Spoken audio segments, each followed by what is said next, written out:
that's what I tell my kids, we don't see color. We just see good people and bad people. Amen. See good people and bad people. But yeah, so now let's go straight into this video. Let's listen to what Dr. Umar said. That's why I brought up that point right there, because I want us to kind of like react to this and just let the people know what we think. No doubt. You ready? Have to eat, Envy. Rob and steal. So we're going to create vagrancy laws. If I catch you stealing anything, guess what? That's a felony. I'm going to put you on the chain gang, and you're going to be on the chain gang for 10 years for stealing a lollipop. This is what they did. You could go to jail for not having a job. You could go to jail for being homeless. They made simple, petty offenses major felonies. So that from the beginning of so-called emancipation, the prison system existed for one reason: to remove black men from the society. The jail is a slave ship that sits on land instead of water. But here's the point I need y'all to get. The reason we're struggling so much as a people is because we're not given systematic access to wealth. Let me give you an example.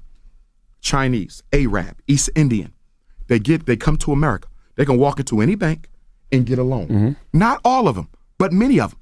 In fact, some of them don't even have to get a loan from Wells Fargo, Chase Manhattan, or Bank of America, and I'm just using them to make the point. They show up in America with a long line of credit from their native country. They come into the ghetto, open up 10 stores, 5 supermarkets, 3 hotels.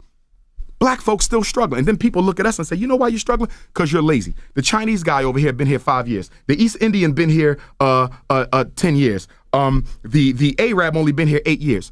He got 5 gas stations. What's your excuse? Let me tell you what our excuse is. We are systematically denied access to wealth. Do you understand? So we can't build that hospital they built. We can open up 10 supermarkets. I can't get 10 gas stations in 3 weeks because you're going to routinely deny me access to wealth. You'll give me a small business loan. And here's the kicker. Let me ask you a question. Why would they give you a loan for a student loan for college? They'll give you a car loan for the car. They'll give you a loan for your house. So you can get a mortgage loan. You can get a student loan. You can get a car loan. But you can't get a business loan. Wait a minute now. The education is going to cost me $100,000. The car is going to be about $70,000. The house is going to be $250,000. Why do you approve that, but you don't approve the business loan, which is probably for half the amount? Because if I finance your empowerment, that disrupts my system of extermination and genocide. You cannot kill a people who you are financially empowering. So we are kept without access to wealth. That's why the hood is full of mom and pop stores. That's why the hood is full of struggling businesses, because America has a policy where you do not empower black people for their own benefit. Any other minority? Yes. Why? Because if they get out of hand, they can be sent home. The black man cannot be sent home. Slavery is older than America. America was born on July 4th, 1776. Slavery in the colonies began on August the 20th, 1619. Now, with that said, how could an economic boycott work? Because we was talking about this morning. Yeah, so actually, yep. So that's what I wanted us to kind of like follow up, because also it's not, a lot of times, a lot of black businesses do not grow as fast as every other businesses, because we're systematically denied to access of, like, let me say, economic wealth. Yeah. You know, so what would be your saying on that? I mean, just being a business owner, like, did you ever go through that phase where you felt like you had to fight to get certain access to few things in order to build your business up?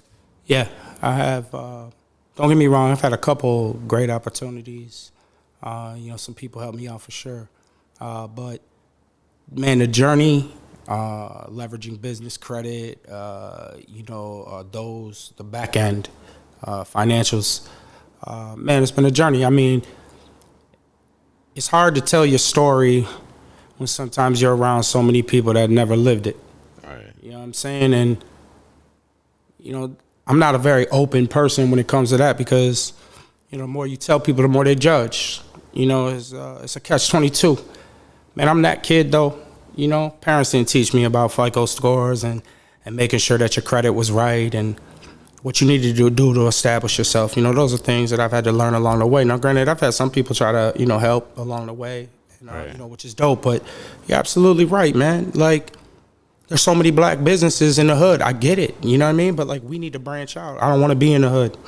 You know what I mean? I want to be in a predominantly white neighborhood, just to shake it up a little bit. You know what I mean? If people really want to support, then they support there, but sometimes we don't have those kind of opportunities. I should have had 10 stores by now. You know, I feel like what's poppin' should be bigger than where it is right now with the amount of work that, you know, I myself have put in. But that's just me beating myself up, you know. That's the type of person I am, though. You know, I'm never satisfied with how far I've come and what I've done. There's always so much more you got to do on the table. I think that comes from a lifestyle not having anything, you know what I mean? Sun up to sundown hustling.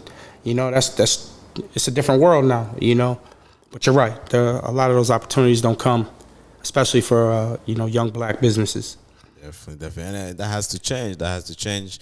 I just want to say happy Juneteenth to everybody.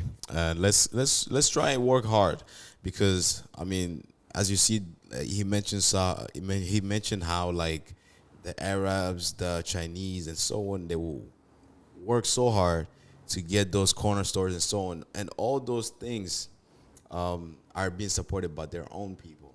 So that also helps them triple their economic wealth. For real. You know, so at the end of the day, we have to look into that. And so, like, all those things kind of, like, come together where our people supporting us or the system supporting us or not, we just have to find a way to build that wealth in the most strategic way, you know, so that way everybody can win in our communities. Yeah. You know, or create something for everybody. Exactly. But yeah, bro, thank you so much. This was an amazing sit down with you. Appreciate it, man. You know what I'm saying? Thank you. What's poppin'? Don't forget to cup some what's poppin'. And we got some special lemonade. Yeah, this man. tastes so good. Chico Wade, This peach. tastes Chico Wade. Your son made this, yeah? And my son making it right now. We're pushing it, man. Wholesaling it. Hey, do your thing, man. Doing his thing, man. I'm proud of him. Proud of my kids, man. Definitely. Yo, man, this is Issy Pinchar Podcast. Don't forget to like, share, and subscribe on this